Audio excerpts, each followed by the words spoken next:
Shalom, everyone. In this video, I'm going to give a very brief general outline of requisite texts that need to be mastered in order to enter the higher, holier gates of holy initiation into the holy mysteries of the kingdom of Elohim. I'm actually doing this video at the request of some of my disciples and as well as some of you subscribers. I think it's fair to say that there is a proportion of all of you subscribers that would be, labeled as beginners, which is fine. Everyone has to start somewhere. But the problem is that this channel is primarily intended for actual holy initiates and adepts who are spiritually very advanced and have come a long way in meeting much of the prerequisites for, gaining the status of a holy initiate or adept. And I, being a divine initiator, specialize in serving the proverbial very strong, intoxicating wine or aperitif. And as such, we all know that serving strong drink to a baby or a child will kill them, And this is a danger in being exposed to these very advanced, very holy esoteric teachings, because if you are a spiritual baby or a very spiritual young child, and you're seeing these videos for the first time, it can be very dangerous, and it could even be responsible for your very spiritual death. You have to understand that the Bible is a two-edged, double-edged sword, very, very sharp, and the Bible is responsible for spiritually killing a lot of people because a lot of people have mishandled this very powerful weapon, which is the Bible, to their own detriment through very fallacious and theological interpretations of many oracles and verses. And it's even that danger becomes extremely magnified when you are dealing with very ancient esoteric holy texts, especially if you entertain errors of the highest order or misinterpret what you are studying or reading. So there's a very, very high danger in all of this, and it cannot be underscored, to say the least. So this definitely needs to be emphasized, stated, and most momentously understood. So with that said, I'll begin with, I guess, what we could call 101 training here for initiation into the first gates of holy initiation, right? So this is just, here are a lot of texts that I think are very obvious that honestly I think many of you should already be familiar with and know. The first one, which is the foundation of everything, is of course the Bible, which is actually an esoteric divine code of many levels, and this is the centerpiece of all holy initiation. This is the text that should be constantly studied, read, and meditated upon day in and day out.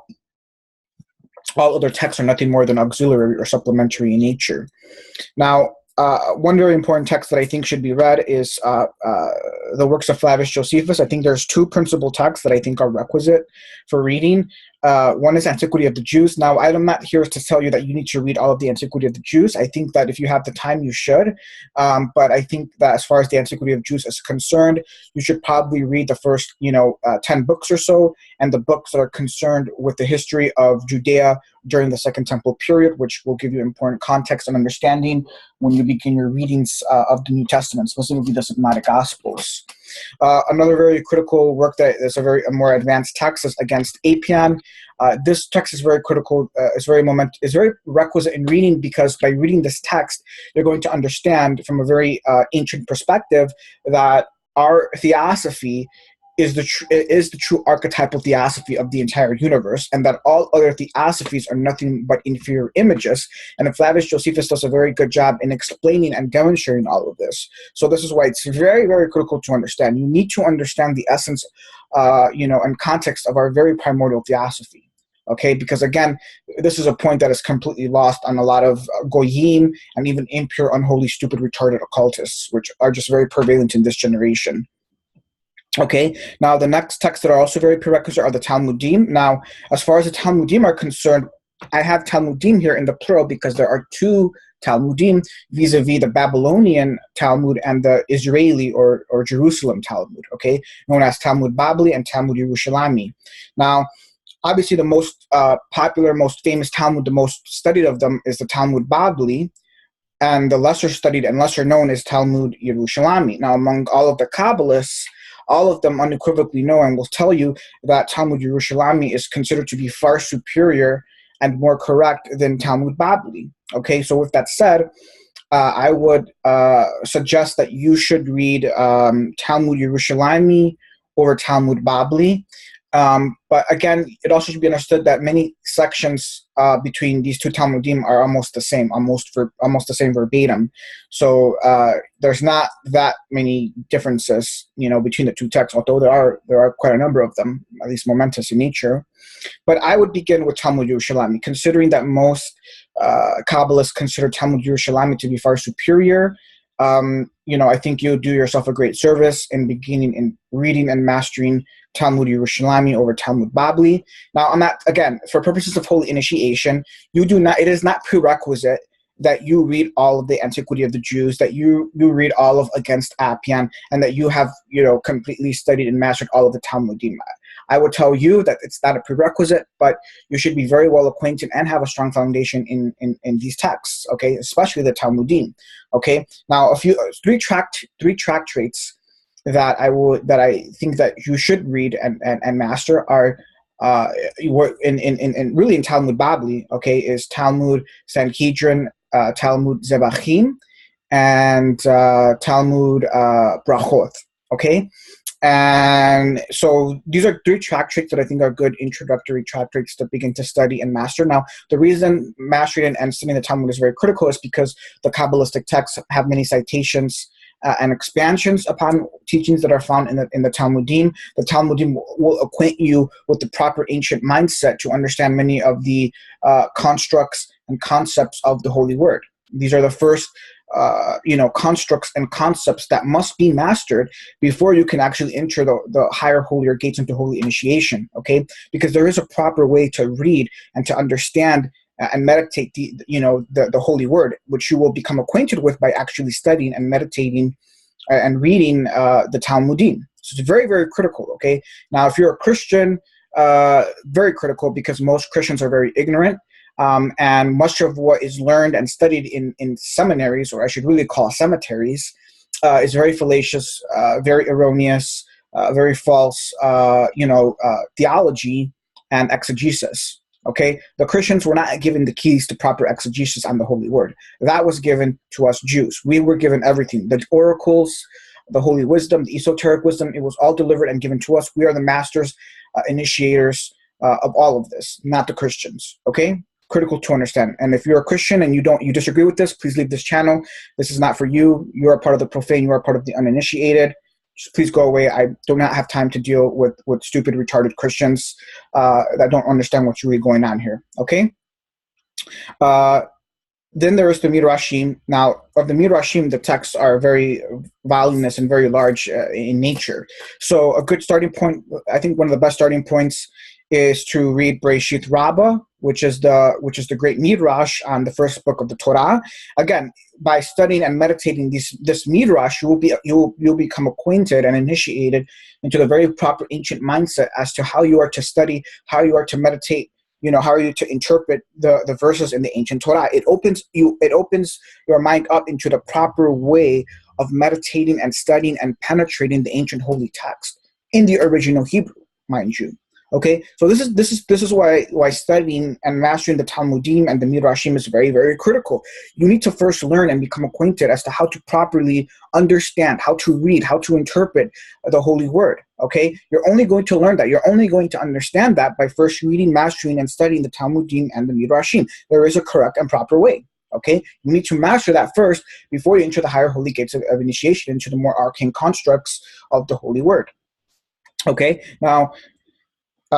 Moving on. So this is all 101. This will take you many years. You should spend a good 5 years, studying, mastering, and reading these texts before you actually start reading the more esoteric texts, which I will get into next. So if you are a true beginner, okay, my hope, my desire is that many people that are watching this video are mostly in their early 20s, because when you're in your late teens, early 20s, this is the prime time to become a saint and to enter the path, to be on a path to become a grandmaster, Kabbalist and saint. Okay, if you're in your 50s, if you're in your 60s, and only now you're beginning to realize, I was brainwashed and deceived for all my life in terms of the theology that I was taught, Only now am I beginning to realize of all the holy mysteries, the esoteric texts, all this stuff that's going on that I never knew about. If this is what's occurring to you right now, and you're in your 50s and your 60s, I think we both know that you've arrived, very late into the game. And it's good that, hallelujah, that you've come to this understanding and realization, but we both need to know and understand that it's very lamentable that you reach this critical stage in your 50s or your 60s, okay? The time for this to be happening is in your late teens and early 20s, okay? That's when my holy initiation began, in my late teens. So that's my goal, that's my desire, is that many of you watching this video are in your early 20s, and you can start to prepare and set the path for you to become a high holy saint of these last days and be chosen to become a part of the elect and the highest order of the kingdom of Elohim here on planet Earth. So if you are in your late teens, early 20s, then you are right on time, and this video will help establish the greatest foundation that can ever be established within your soul and within your spirit. So hallelujah for that.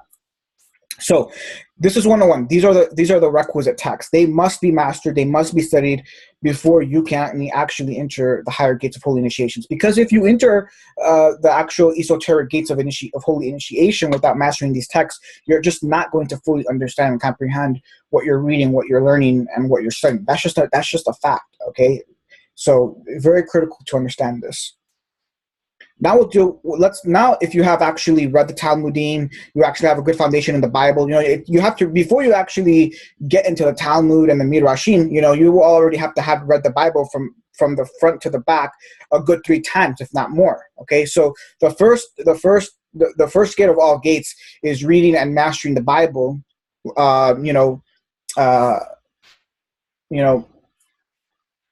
It's much better if you can do it in the original Hebrew, but if not, you want to read that Bible from beginning to end a good 3-5 times, before you start getting to the literature on the Bible, right?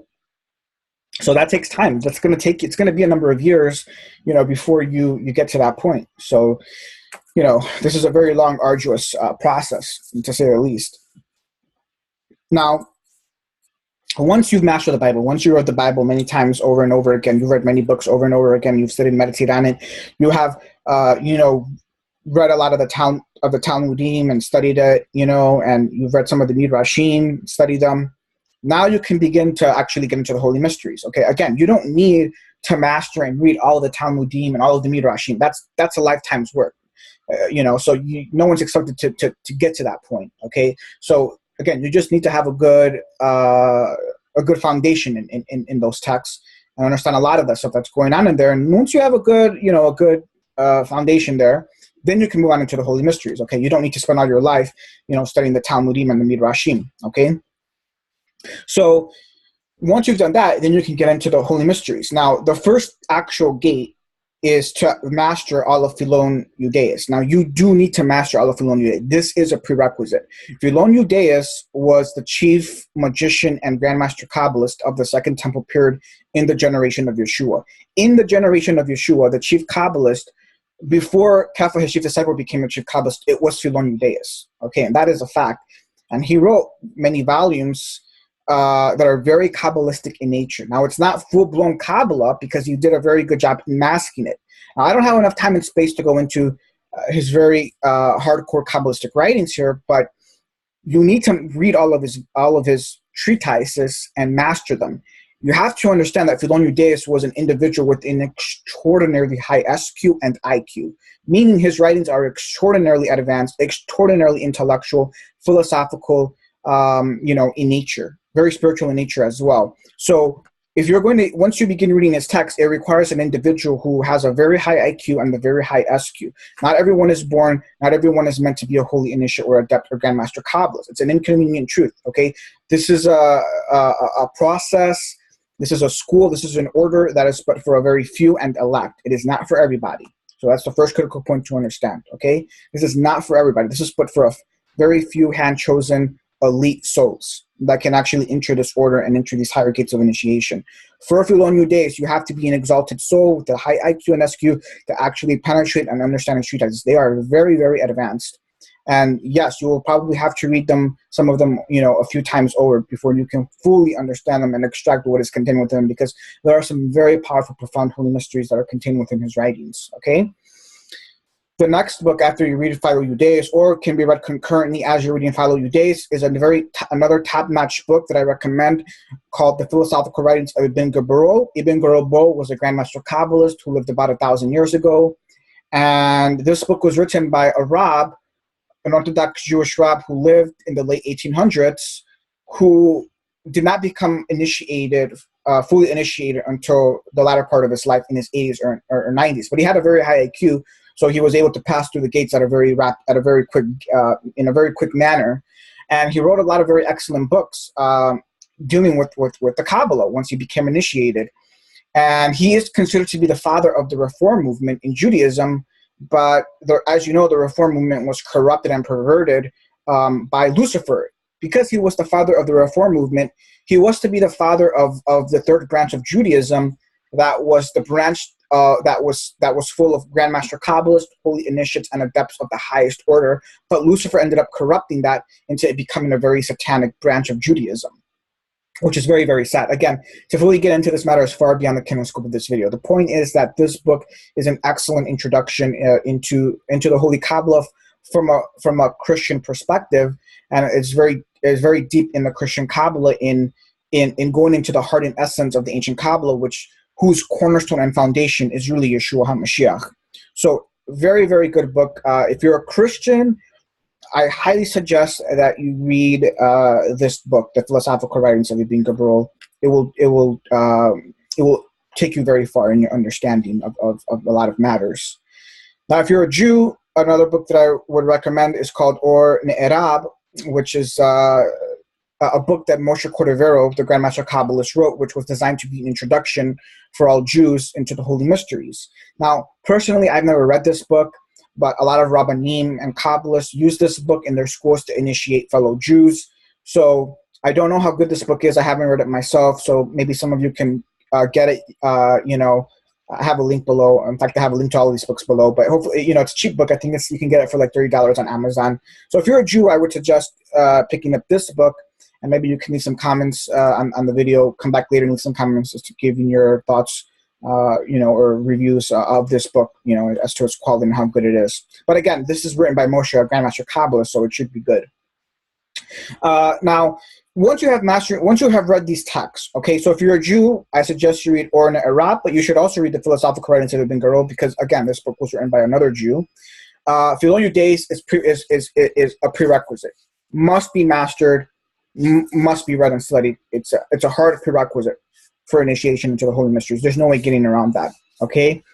Well, once you've mastered all of Philo Judaeus, which will take you anywhere from 3 to 5 years, that's when you can then begin into your actual holy initiation and reading the actual ancient esoteric text. Now, the first ancient esoteric principle text that I recommend to begin holy initiation is Sefer Tikkuni HaZohar, not Sefer HaZohar. The reason is because Sefer HaZohar is a highly encrypted book, written in a very occult, encrypted manner, for the most part, not entirely, but for the most part. Whereas Sefer Tikkuni HaZohar, I think of as the keys to Sefer HaZohar, to unlock Sefer HaZohar, okay? So I would suggest that you first read Sefer Tikkuni HaZohar. Now, currently, there is only one English translation of Tikkuni HaZohar, and it is a very erroneous, very inferior translation of the text. The good news is that in about 3 months, the full English, the most elite, most scholarly English translation of the text will be released, which was, of course, done by me. And so in about 3 months, I will make a new video where I will, give the links to purchase this English translation, etc. And then you can begin your holy initiation. Because honestly, I truly would go as far as to say that I know that the best text to begin is Tikkuni HaZohar, not the Zohar. The Zohar is too advanced to begin with. Tikkuni HaZohar is very advanced as well, but again, what makes Tikkuni HaZohar very great and good is that it gives you the keys to understand a lot of the occult symbols that are given in Sefer HaZohar. Okay, so then once you've mastered all of Tikkuni HaZohar, which will take you anywhere from 1 to 2 years or more, you can then start reading Sefer HaZohar. Now, as far as Sefer HaZohar is concerned, there are 3 major English translations concurrently. The first one is by the Kabbalah Center, which I think is a very good English translation. It also includes a very mystical commentary to it as well. So the Kabbalah Center's translation and commentaries are very top-notch, very good, highly recommend. Also, there is Matt Pritzker's English translation of it, which I consider to be the most superior, most elite translation of the text. The problem is that Matt Pritzker's or Daniel Matt's of the Pritzker Foundation's translation of the text. The problem with that translation is that he didn't translate the entire Zohar. He translated about his 12 volumes. He only translated, I would say, maybe like 80 or 90% of the entire Zohar. So he didn't translate the full 100%, which is very sad. He also did not translate HaZohar as well. So it's not a full English translation of the Zohar, but it's most of the body of the Zohar. It's a good maybe 75 to 90% he translated, okay, more or less. Okay, there's also a third translation of the text, which is a full translation of Zohar, of Sefer HaZohar. Obviously not Tikkun HaZohar. We consider Tikkun HaZohar separate. But there's another third translation which will give you the full translation as well. Again, I have links to purchase all three translations below. I think that you should own at least 2 full translations, English translations of Sefer HaZohar. Okay, so of the 3 links that I have below, you should choose 2 of them to purchase, and you should own them and have them. In fact, the text is very holy and very supernatural. So everyone, every Jew really and Christian should absolutely own a full English translation of the text. I would even go as far as say you should even own an Aramaic/Hebrew. You should also own the original Hebrew and Aramaic versions of the books, because they're even more powerful and supernatural in nature. Again, I don't even have the time to explain, to go into that matter again, which is, again, far beyond the canon scope of this video. Now, in addition to that, there are other supplementary texts like Sefer Rabbah here, Sefer Yetzirah. I think those books should be studied and read after you have read and mastered much of Tikkun HaZohar and Sefer HaZohar. Sefer Yetzirah is an extraordinarily super advanced text that, I think should not really be studied until you've mastered all of these esoteric texts, quite honestly, because it's just that advanced. Okay? Now, then there's the Lurianic Kabbalah. Now, for the Lurianic Kabbalah, there are 8 gates to the Lurianic Kabbalah, and these 8 gates are like 8 full-blown treatises, and they're very comprehensive, very large in breadth. The Lurianic Kabbalah, in essence, is very, very large, very comprehensive, very sophisticated, very advanced Kabbalah. You do not want to dabble or get into the Lurianic Kabbalah until you have actually mastered all of the texts in the preceding slide. Okay, if you try to get into the Lurianic Kabbalah without having mastered all of the texts in the previous slide, you're going to be lost. You're not really going to fully understand what you're reading and what's going on. That's just a fact. Okay, now here I have listed 4 of those 8 gates. The first gate is Eitz Chaim, in which Chaim Vital put into writing much of his, much of the school of his thought. Eitz Chaim is a very large, comprehensive, dense text, which is 50 gates.